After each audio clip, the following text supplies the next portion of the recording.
Di dalam sebuah ruangan, Sari, seorang karyawan baru, menemukan sebuah kejanggalan yang terletak pada laporan keuangan PT Mega Berkah.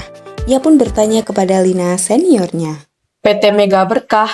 Kak, kok laporan keuangan tahunan mereka aneh ya? Banyak yang nggak sinkron, rasio lancar mereka juga aneh. Terus liabilitas mereka juga tiba-tiba turun drastis, Kak. Iya, kadang emang mereka ngejar waktu IPO. Nah, mereka kadang ngubah angka dikit-dikit dan selama itu nggak fatal, kita bantu perbaiki kok. Bantu perbaiki, bukannya itu bukan tugas kita ya. Tugas kita kan cuman ngasih nilai objektif aja, Kak. Iya, tapi dunia nyata itu beda, Sar. Dalam prosesnya kita nggak bakalan sebersih itu. Nina, karyawan paling senior, datang mendekati keduanya dengan membawa segelas kopi serta sebuah buku catatan. Ia pun menyapa dengan penuh rasa percaya diri. Gimana, ada masalah? Aku cuman bingung, Kak, kenapa laporan PT Mega Berkah bisa lolos screening, padahal aku lihat banyak keanehan. Aku tuh emang penelitian tadi, tapi dalam usaha praktiknya itu kadang fleksibilitas itu penting. Kita tuh bukan robot, kita bantu percepat aja. Asal tetap dalam batas wajar. Tapi, Kak, kualitas perusahaan yang masuk bursa jadi dipertanyakan. Terus, kamu tuh baru di sini. Belajar dulu alurnya. Kita tuh bukan musuh emiter.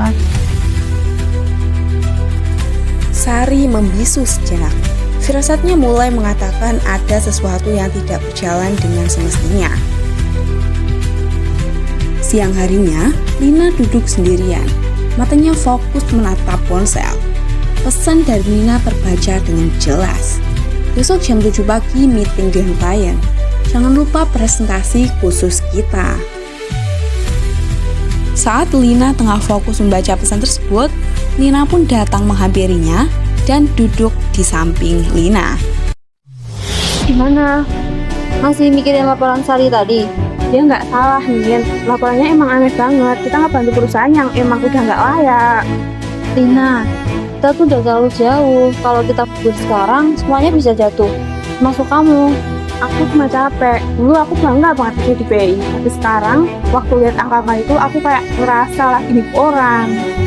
Kamu bisa jagut kalau mau. Tapi kamu tahu kan, semua ini nggak berdiri tanpa kamu. Jangan pura-pura bersih deh. Sari, seorang karyawan baru yang memang pada dasarnya merasa curiga terhadap perusahaan-perusahaan yang dibantu oleh Nina serta Lina, masuk menghampiri Ibu Dira.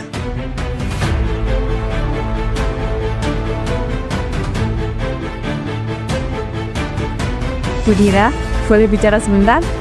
Tentu, silahkan duduk. Saya nggak ingin menuduh siapapun, Bu. Tapi saya lihat beberapa perusahaan yang dibantu Kak Nina sama Kak Lina, laporannya kok nggak valid, tapi kok tetap lolos ya, Bu? Kamu punya buktinya, Sari? Belum, tapi saya dengar ada perusahaan konsultan yang mereka kelola, dan semua kliennya adalah perusahaan yang mereka nilai sendiri. Baik, nanti saya akan awasi. Jangan khawatir, kamu sudah melakukan hal yang benar. Menanggapi laporan tersebut, Ibu Dira pun memanggil Nina serta Lina untuk memastikan kebenarannya. Jadi, setelah penelusuran internal dan audit silang, ditemukan indikasi pelanggaran kode etik. Saudari Lina dan juga Nina terbukti telah dalam penyusunan laporan calon emiten yang sedang dinilai dan menerima kompensasi di luar kewenangan. Kami itu hanya memberikan arahan, Bu, tidak ada paksaan. Lagi pula emiten juga tetap harus lolos persyaratan BI.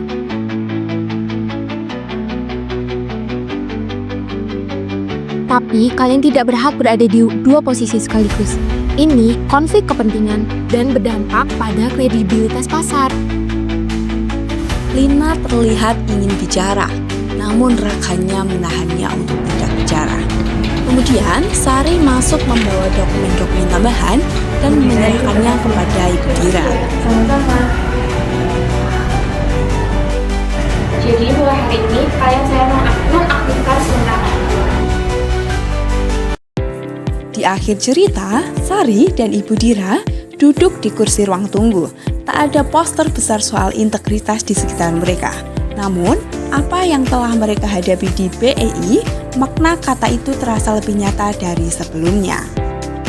Sekarang suasananya jauh lebih tenang ya Bu. Tapi saya tahu semua ini belum selesai.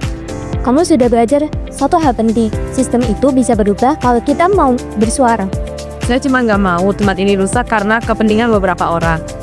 Soalnya Infoso udah menaruh kepercayaan itu kepada kita. Nih sekarang kita punya satu kepercayaan lagi. Satu alasan untuk jaga itu semua. Integritas bukan soal yang terlihat, tapi soal pilihan yang kita ambil saat tidak ada yang melihat. Reputasi yang dibangun lama bisa saja hancur dalam satu keputusan.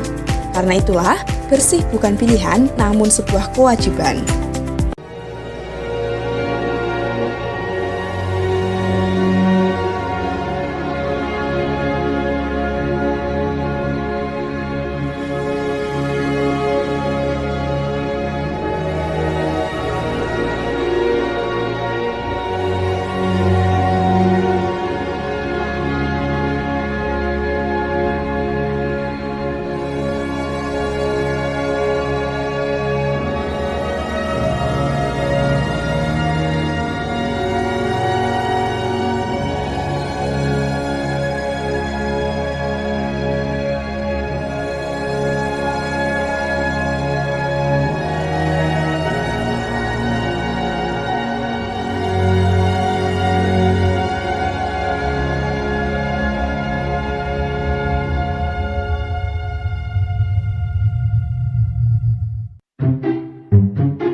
End of flashback.